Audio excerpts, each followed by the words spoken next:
10 most unique traditions around the world. There are tons of unusual traditions and customs around the world. While some might sound really normal, some others will leave your mouth wide open in shock at just how bizarre they are. In today's video, we will be going over the 10 most unique traditions practiced all over the world. Brace up. Number 10. Finger cutting for mourning, Papua New Guinea. In Papua New Guinea, the Dani tribe once had a brazen way of mourning.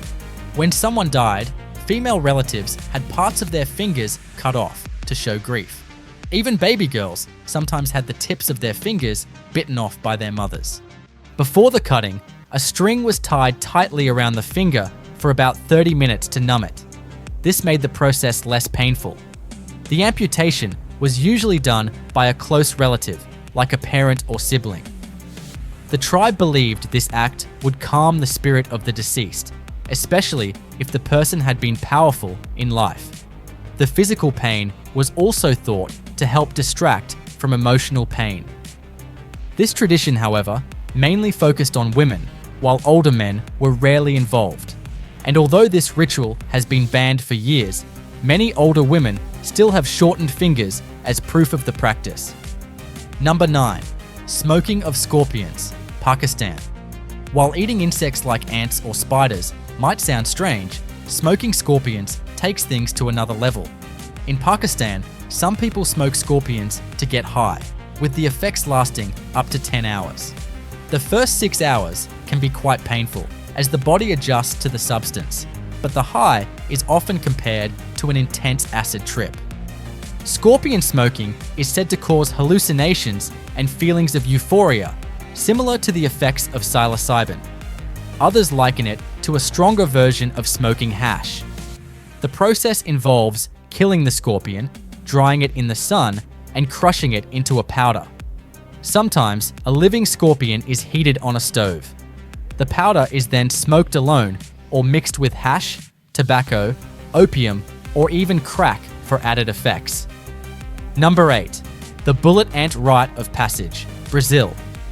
In the Sateré-Mor tribe of Brazil, boys undergo an excruciating test at age 12 as part of their journey to manhood.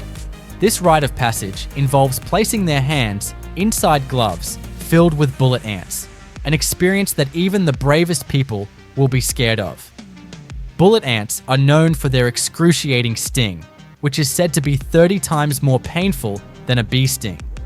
Though the boys wear the gloves for only 10 minutes, the intense, burning pain lingers for an entire day. Know what's more shocking? Surviving it once isn't enough. To be recognized as adults in the tribe, they must endure this painful ritual a total of 20 times. This grueling ceremony is seen as a way to prove strength and toughness, qualities that are highly valued in the Sateré-Mawe culture. Number 7. Famadihana. Famadihana is a funeral tradition in Madagascar where families remove their ancestors' remains from crypts, rewrap them in fresh cloth with the deceased's name, and dance to live music while carrying the bodies. After celebrating, the ancestors are returned to their tombs. This ritual honors the deceased and keeps their memory alive. The practice likely began in the 17th century, influenced by older funeral customs from Southeast Asia and Oceania.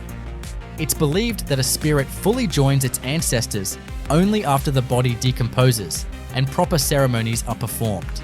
Famadihana, held every 5 to 7 years, also strengthens family bonds and helps heal old conflicts. Number 6. Self-embalmment, Japan. Over 1,000 years ago, in Japan, a practice called Sokushinbutsu came into practice.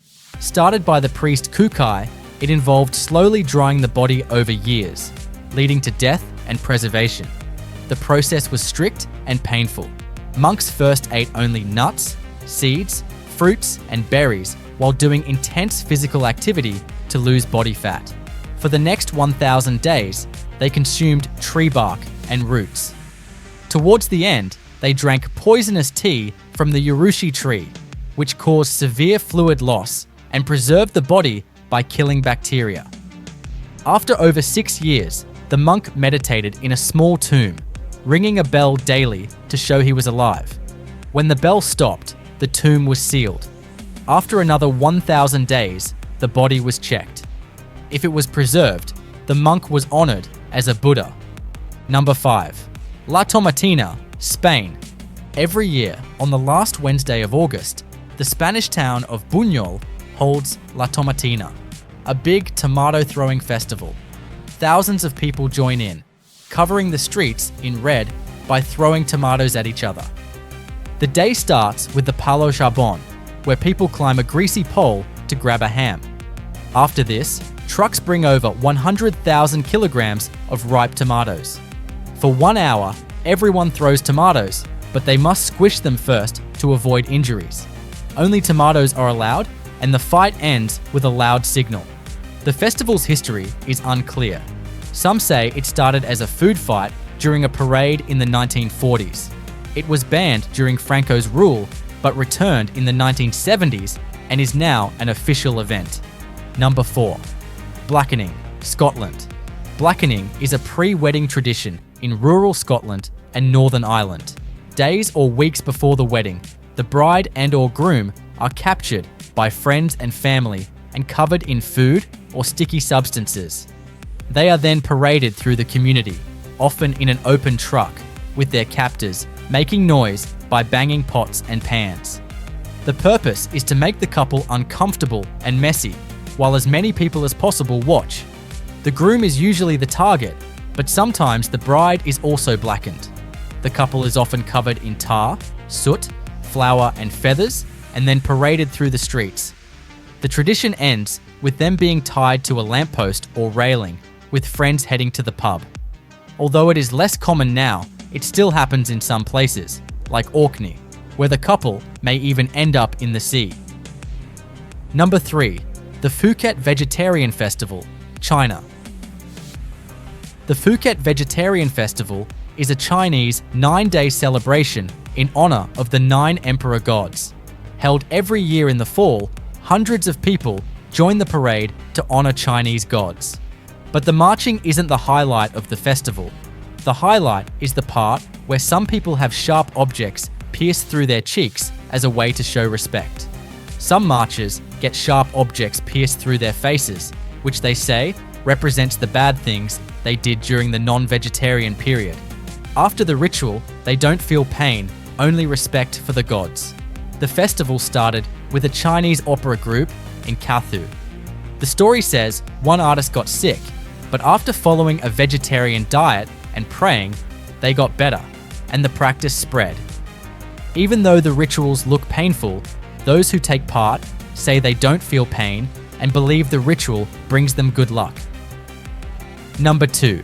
Denmark's cinnamon tradition for single 25-year-olds. In Denmark, there's a fun tradition for anyone who turns 25 and is still unmarried.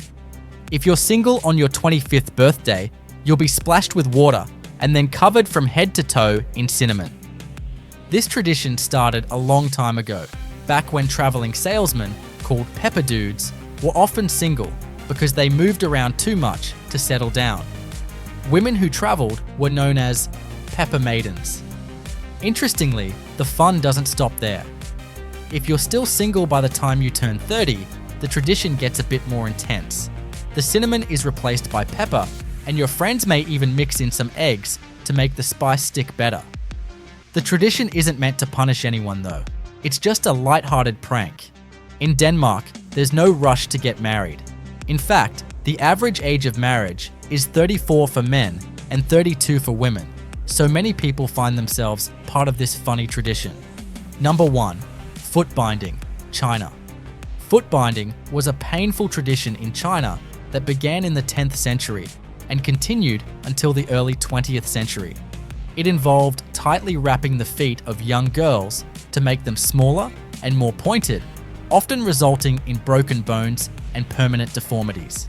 The practice was seen as a symbol of beauty and status, with women having bound feet considered more desirable for marriage.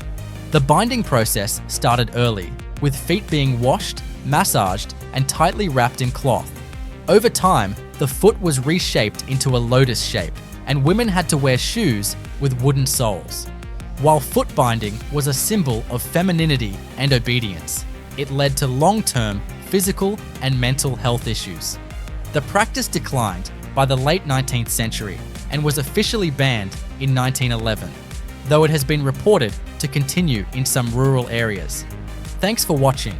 I'd like to know which of these traditions you found most bizarre. And if you enjoyed the video, please like and subscribe to stay updated with our next release. See you soon.